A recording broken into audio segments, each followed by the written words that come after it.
क्या एस्ट्रोलॉजी सच में गलत है या फिर हम इंसानों ने उसे खुद गलत साबित कर दिया है?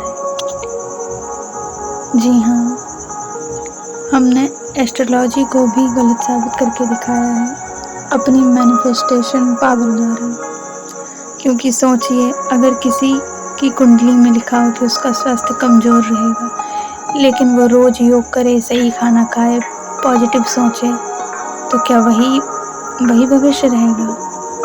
और अगर किसी की कुंडली में लिखा है कि वो बहुत सफल होगा, लेकिन वो आलसी बन जाए, कुछ करे ही ना, गलत संगत में पड़ जाए, तो क्या वह सफलता अपने आप उसके घर आ जाएगी? सच ये है कि एस्ट्रोलॉजी फेल नहीं है।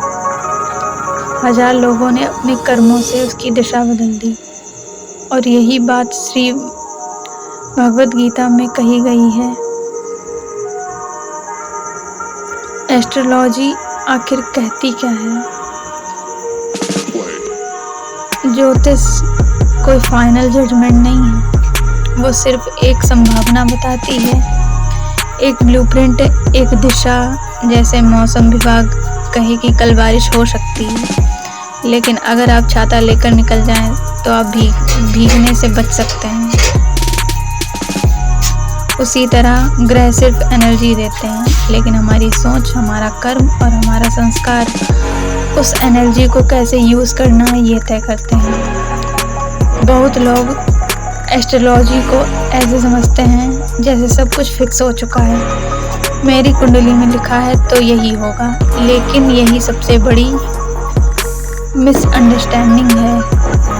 2 स्टूडेंट की कहानी मान लीजिए। 2 बच्चों की कुंडली में लिखा था कि पढ़ाई में स्ट्रगल रहेगा। पहला बच्चा डर गया, उसने मान लिया कि मैं कमज़ोर हूँ, मुझसे नहीं हो पाएगा। धीरे धीरे उसका कॉन्फिडेंस गिरता गया और सच में वो पीछे रह गया। दूसरा बच्चा बोला, ठीक है स्ट्रगल है तो मुझे एक्स्ट्रा मेहनत करनी होगी।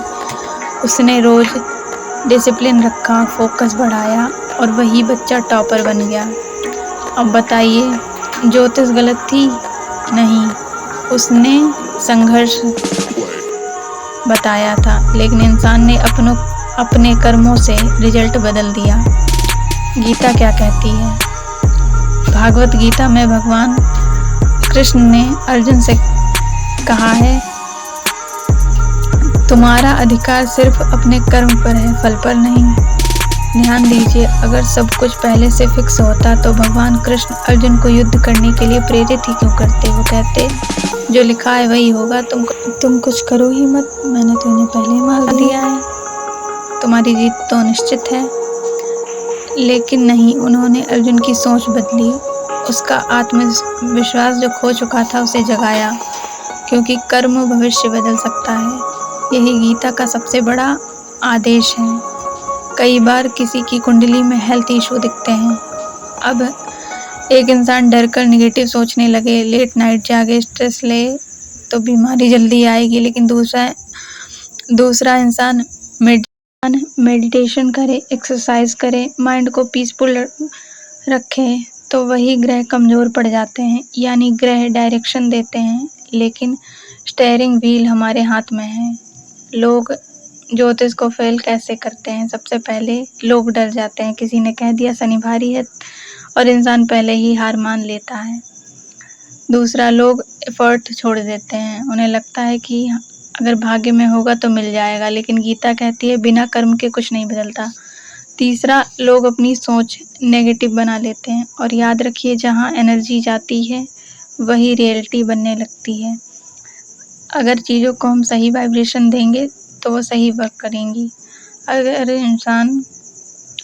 अगर इंसान हर दिन बोले मेरे साथ बुरा होगा, तो वो टेक्नोलॉजिकली उसी डायरेक्शन में डिसीजन लेने लगता है।